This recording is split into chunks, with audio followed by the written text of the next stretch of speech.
우리 한번 옆에 계신 분들하고 같이 인사 나누시겠습니다. 주님의 사랑으로 사랑합니다. 주님의 사랑으로 사랑합니다. 한 번 더 하실까요? 성도님을 뵈니까 주님을 뵙는 것 같습니다. 시작. 성도님을 뵈니까 주님을 뵙는 것 같습니다. 감사합니다. 한강의 남북을 잇는 다리가 32개라고 그럽니다.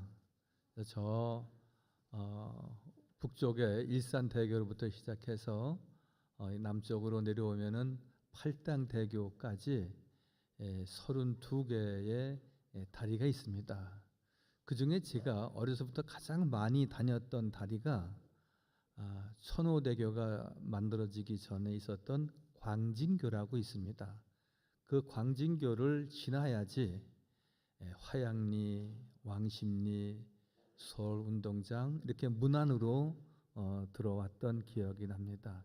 지금은 그 다리가 볼품이 없어서 새롭게 단장되어졌긴 했지만 그 다리는 암사동에서 시작이 돼서 워커힐길로 연결되는 다리입니다. 많이 사용하지는 않습니다. 지금은 천호대교, 올림픽대교, 강동대교 그 정도로 활용을 하고 있습니다. 왜 다리 이야기를 하느냐 하면은 특별히 광진교는요 그 아랫역에 암사동이 있습니다. 암사 유적지가 있고요. 그 암사 유적지는 아시는 대로 신석기 시대의 주거지입니다. 그래서 그곳에 가면 아직도 이렇게 움막을 모형으로 만들어 놓은 곳이 있습니다. 신석기 시대뿐만이 아니라 그 이전 시대에도 모든 사람들은 다 그 강가에서 그의 삶이 시작이 됩니다. 강가에 많은 생물들이 있고 또 많은 그 물고기와 또한 생활에 갈 수 있는 여러 가지 여건들이 마련이 되기 때문에 그렇습니다. 그래서 인류의 역사는 강과 함께 시작이 되었다 해도 과언이 아니죠. 우리가 그래서 한강의 기적, 또 나일강의 기적 그렇게 말하는 것도 거기에 뜻이 있습니다. 하나님이 인간에게 지어주신 에덴은 또한 그 여러 강으로 이루어져 있습니다. 창세기 2장 10절 말씀에 보니까 강이 에덴에서 흘러나와 동산을 적시고 거기서부터 갈라져 네 근원이 되었다. 네 근원은 이런 겁니다. 즉 첫째 에덴의 네 강은 비손강이 있고요, 기혼강이 있고요, 히데겔이 있고 그리고 유브라데 강. 이 네 강이 비옥하고 아름다운 에덴 동산을 만들었습니다. 하나님의 나라도 강을 중심으로 생명나무가 있는 것입니다. 즉 강가에서 인류의 역사가 시작이 되고 그 강가에 생물이나 또한 많은 생명과 함께 늘 모든 역사가 시작되었다는 것입니다. 즉 우리의 삶의 근원지라고 말할 수 있는 것입니다. 그래서 성경에서는 요한계시록에서는 생명수 강가다 그렇게 표현하고 있지 않습니까? 요한계시록 22장 1절에 또 그가 수정같이 맑은 생명수의 강을 내게 보이니 하나님과 및 어린 양의 보좌로부터 나온다 그렇게 말씀하고 있습니다. 즉 하나님의 나라에는 강이 한가운데 흐르고 있는 것을 잘 알 수가 있습니다. 여러분 우리에게 있어서 영적으로 우리의 강은 어디입니까? 한강입니까? 나일강입니까? 오늘 열왕기 하서의 말씀과 또한 마태복음 말씀에 있는 것처럼 요단강이 우리의 강인 것입니다. 잘 아시는 대로 요단강은요 야곱이 야복 강가에서 야곱이 하나님의 천사와 씨름하던 야복 강가가 있는데 그 야복 강가도 요단강의 하류, 지류입니다. 아람 왕의 군대 장관인 나아만이 7번 들어가 몸을 씻은 곳, 그래서 그 문둥병을 고친 곳이 바로 요단강입니다. 예수님이 오늘 마태복음 3장 13절에 있는 말씀과 같이 세례 요한에게 세례를 받으신 곳도 요단강입니다. 여러분, 그 강가에 생명이 있었고 그 강가에서 새로운 역사가 또한 예수님의 새로운 사역의 시작이 되고 있는 것을 우리가 잘 아시게 됩니다. 여러분, 우리가 몸된 교회를 떠나서 나 자신을 말할 수 없듯이 우리가 요단 강가를 떠나서 우리가 생명 있는 삶이다라고 말할 수는 결코 없는 것입니다. 오늘 엘리야가 엘리사와 함께 요단강가에 서 있습니다. 그리고 이제 가나안을 향해서 건너가는 마지막 그 단계인 요단강을 건너서 가나안으로 가는 것입니다. 그래서 오늘 열왕기하 2장 6절 말씀에 엘리야가 또 엘리사에게 이르되 청하건대 너는 여기 머물라 여호와께서 나를 요단으로 보내시느니라 하니 그가 이르되 여호와께서 살아계심과 당신의 영혼이 살아있음을 두고 맹세하노니 내가 당신을 떠나지 아니하겠나이다 하는지라, 이렇게 말씀하고 있습니다. 엘리야는 엘리사의 스승입니다. 스승인 엘리야가 엘리사에게 권면하기를 떠나지 말고 이곳에 있으라. 즉 요단강가에 있어야지 영역이 충만할 것이고 그리고 참된 선지자의 그 직분을 잘 감당할 수 있을 것이라고 권면했을 때 엘리사가 그렇게 오늘 말하지 않습니까? 나는 맹세합니다. 나는 결코 당신을 떠나지 않습니다. 당신을 떠날 수가 없습니다. 라고 고백하며 참된 스승의 권면에 순종하고 그가 영적 지도자가 되지 않습니까? 그래서 오늘 그 마지막 절에 있듯이 9절에 보시면 내가 너에게 어떻게 할지를 구하라. 엘리사가 이르되 당신의 성령이 하시는 역사가 갑절이나 내게 있게 하소서. 놀라운 하나님의 은혜와 성령의 역사가 말씀에 순종하며 요단강가에 머물러서 그의 스승 엘리야를 쫓았을 때에 그가 풍성한 삶에 이르렀고 그는 참된 지도자가 될 수 있었다는 것입니다. 사랑하는 성도 여러분, 우리가 어느 곳에 있어야 될지, 그리고 어느 곳에 있어야 내가 안전할지, 내가 누구와 함께 있어야 진정한 하나님의 은혜와 주의 은총을 입을지에 대해서 분명하게 말씀하고 있습니다. 우리가 있어야 할 곳은 하나님의 집입니다. 심기어져야 할 것은 요단 강가입니다. 그럴 때 갑절의 은사를, 갑절의 성령의 역사를 엘리사가 엘리야를 통해서 받았던 것처럼 하나님께서 우리 모두에게 충만한 은혜를, 그리고 이 세상에 어딜 가든지 무엇을 하든지 늘 안전하고 그의 삶을 풍족하도록 풍요롭도록 도우시는 은혜가 우리 모두에게 있게 될 줄 믿습니다. 모든 분야가 다 그렇지만 좋은 스승을 만나야, 또한 좋은 스승을 만나서 잘 따를 때 그의 후계자가 되고 또 더 좋은 지도자가 되기도 합니다. 주님을 떠나지 않을 때, 스승을 떠나지 않을 때, 말씀을 떠나지 않을 때, 주회종을 떠나지 않을 때 늘 그것은 많은 인내가 필요하고요, 또한 쫓는 열정이 필요하고요, 그리고 어떤 어려움과 환난이 온다 할지라도 그것에 의해서 흔들리거나 요동하지 아니하고 늘 위에 계신 주님을 바라보듯이 우리가 그 십자가 바라보고 달려가야 하는 것입니다. 여러분, 우리의 마음은 갈대와 같아서 이렇게 늘 우리의 여러 가지 생활고를 통해서 흔들릴 수 있습니다. 그러나 나는 중심을 오직 주께 두리라. 엘리사가 스승 엘리야를 쫓았던 것 같이 너는 머물러 나와 함께 있으라.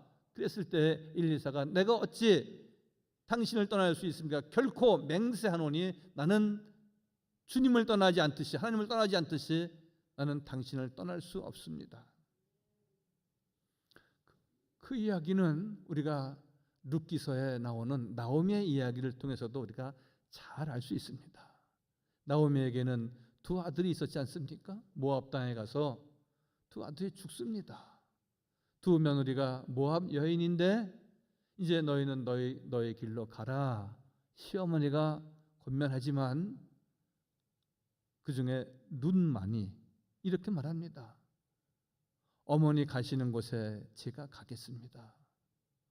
어머니가 혹 무덤에 가신다 할지라도 나는 어머니 가시는 그 길을 가겠습니다. 룻이 시어머니를 붙쫓았을 때에 그는 보아스의 아내가 되었고 또한 다윗가에 그리고 예수님의 족보에 들어가는 놀라운 하나님의 은혜와 은총을 입습니다. 룻기서 1장 16절 말씀은 이런 것입니다.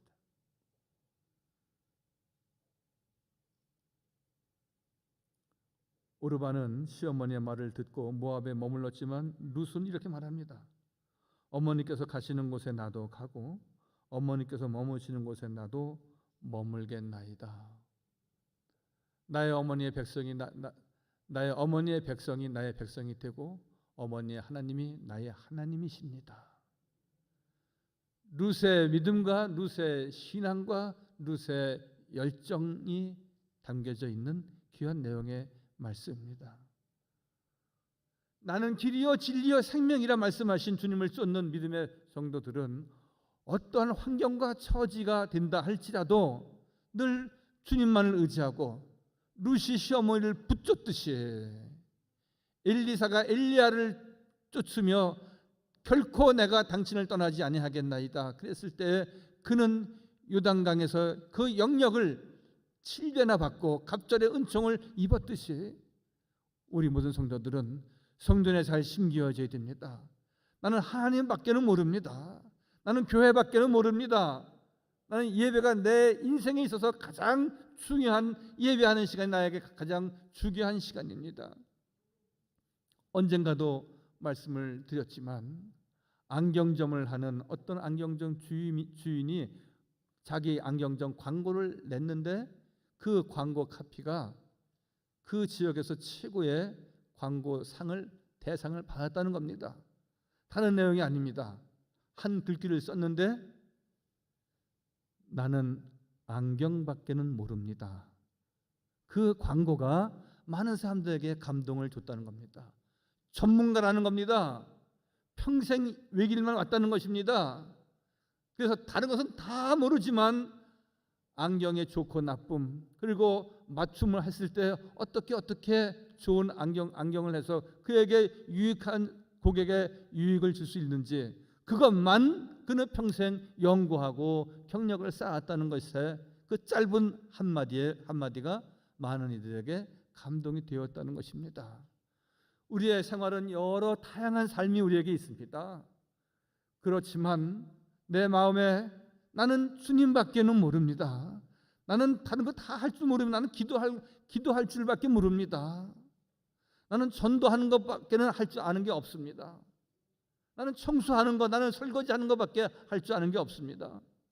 무엇인가 우리가 주님을 쫓는, 주님을 붙쫓는 마리아와 같이 혹은 룻과 같이 우리가 주님 사랑하고 성전에 심기어지는 은혜와 축복 꼭 있으시기를 바랍니다. 베드로가 그렇게 말하고 있지 않습니까? 내가 십자가의 길을 간다. 내가 고난의 길을 가고 내가 골고다의 길을 갈 것이다. 너희는 어찌하려느냐? 그랬을 때 베드로는 우리가 모든 것을 버리고 주를 따랐나이다. 모두 주를 버릴지라도 나는 결코 당신을 버릴 수 없습니다. 당신을 떠날 수 없습니다. 12명 가운데 수제자가 될 수 있었고 베드로 대성당에 그 이름이, 그 좌상이 세워지게 된 고백이기도 하듯이, 여러분, 우리 자신들도 내가 어떤 신앙인이 되느냐에 따라서 그 가정과 그 가문에 정말 흠모하고 늘 존경하고, 그리고 모든 자녀들이 따를 그런 신앙인의 모습과 모델이 되어야 되지 않겠습니까? 뿐만이 아니라 우리 삼양제일교회 믿음 좋은 우리 모든 성도들이시지만, 삼양제일교회를 기억할 때에 아무개 장로님, 아무개 권사님, 아무개 집사님, 아무개 성도님이 그렇게 교회가 어렵고 힘들 때 늘 기도 많이 하시던 분, 이렇게 저렇게 봉사하시면서 주님을 기쁘시게 하고 모든 성도들에게 본이 되신 귀한 장로님, 권사님, 집사님, 성도이셨다고 늘 역사가 기록하고 삼양제일교회가 기억하고 모든 이들이 흠모하는 믿음의 식구들, 믿음의 성도들 다 되시기를 바랍니다. 베드로와 같이, 또한 룻기서의 룻과 같이 오늘 주의 성전에 혹은 주님을 쫓겠습니다, 혹은 요단 강가에 심겨지겠습니다 했던 그 고백이 오늘 열왕기하 2장 8절에 보니까 요단강이 갈라지고 마른 땅으로 저들이 걸었다 말씀합니다. 즉 기적이 일어났다는 것입니다. 일반 사람들이 행할 수 없는 놀라운 축복의 길이 활짝 열려졌다는 것입니다. 엘리야가 겉옷을 가지고 마라 물을 치매 물이 이리저리 갈라지고 두 사람이 마른 땅 위로 건너더라 말씀합니다. 여러분, 우리 삶 가운데 기적적인 일들이 늘 있습니다.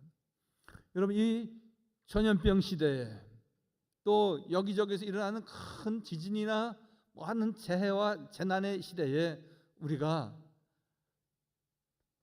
하나님의 사람으로서 늘 건강하고 영적으로 강건하고 예배할 수 있다는 것, 얼마나 큰 은혜요 축복인지 모릅니다. 우리는 이것을 또 기적이라고 말해야 하는 것입니다. 여러분, 그러나 이러한 기적 이외에 오늘 엘리야와 엘리사에게 있었던 것은 무엇입니까? 그들이 겉옷을 벗어서 물을 치니 물이 갈라졌을 뿐만이 아니라 저들이 마른 땅을 걸어서 그들의 가나안으로 나아갔다는 것입니다. 여러분, 강을 건넌 것은 하나님의 놀라운 기적이 아닐 수가 없습니다. 이 강은 팔레스타인 젖줄입니다. 풍요를 가져다주는 강이고요, 축복의 강입니다. 야곱이 씨름하여 하나님의 은혜를 받은 것입니다. 오늘 하나님의 성전, 우리가 늘 사랑하는 우리 삼양제일교회, 우리는 오늘 영적으로 비유할 때 요단강입니다. 우리의 요단강입니다. 잘 심겨져야 됩니다. 레바논의 백향목과 같이 뿌리가 더 깊이 내려질 때 가뭄이 와도 어떤 재해가 와도 흔들림이 없습니다. 한때 가지가 잎이 조금 마를 수 있지만 그것은 지나가는 겁니다. 때가 되면 더 잎이 푸르고 그리고 많은 각양의 열매를 맺어 나가는 것입니다. 또한 예수님이 세례 요한에게 세례 받으신 곳이기도 합니다. 즉 주님의 사역의 이제 공생애가 세례 받으신 이후로 시작이 되지 않습니까? 새로운 삶의 시작입니다. 하나님의 집은 요단 강가에서 주의 말씀에 순종해서 늘 잘 강가에 심겨진 나무가 될 때에 열매를 맺으며 우리에게 새로운 인생이 펼쳐지는 것입니다. 여러분, 그래서 우리가 기도해야 하는 것이고요, 기도의 사람이 될 때에 하나님께서 우리에게 베푸실 은혜와 늘 축복을 기대하는 것 아니겠습니까? 오늘 같이 우리가 설교 후에 찬양할 찬송은 246장입니다. 그 찬양의 가사는 그 요단강을 내가 지금 건넌 후에는 저 생명 시냇가에 살겠네. 길이 살겠네. 나 길이 살겠네. 저 생명 시냇가에 살겠네. 길이 살겠네. 나 길이 살겠네. 저 생명 시냇가에 살겠네.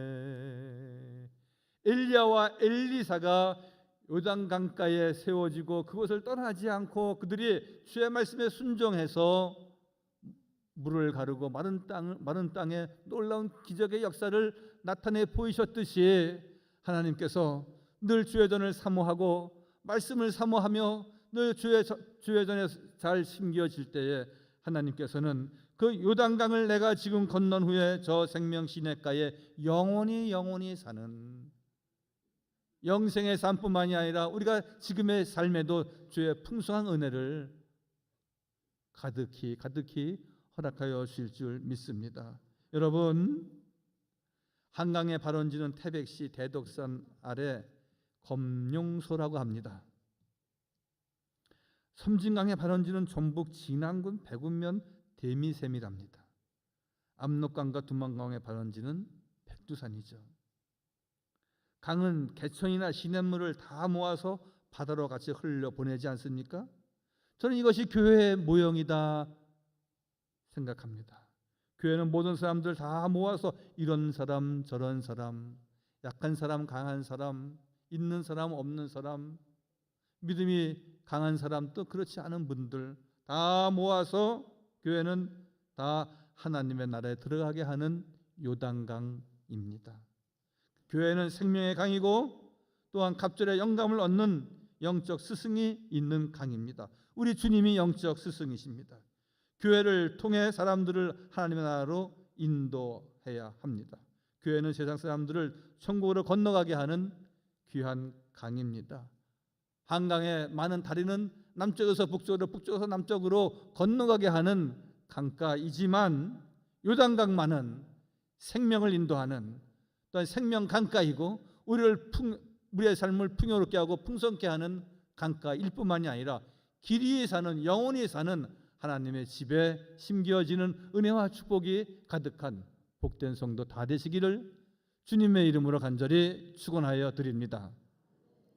거룩하시고 자비로우신 아버지 하나님, 교회는 세상에 위험이나 부족함이 없이 마른 땅처럼 건너가는 하나님의 집입니다. 하나님께서 저희를 택하고 부르셔서 성전에 심겨지게 하시고 요단강가에서 엘리사가 엘리야의 영감을 갑절로 얻었듯이 저희들 늘 말씀과 성령 충만한 믿음의 종들 되게 하여 주옵소서. 생명수 강가에서 늘 주의 성호 찬양하게 하시고 말씀에 순종함으로 늘 천국 백성으로서 승리하는 복된 삶이 꼭 있게 하여 주옵소서. 모든 말씀 예수님의 이름으로 감사하며 기도하옵나이다. 아멘.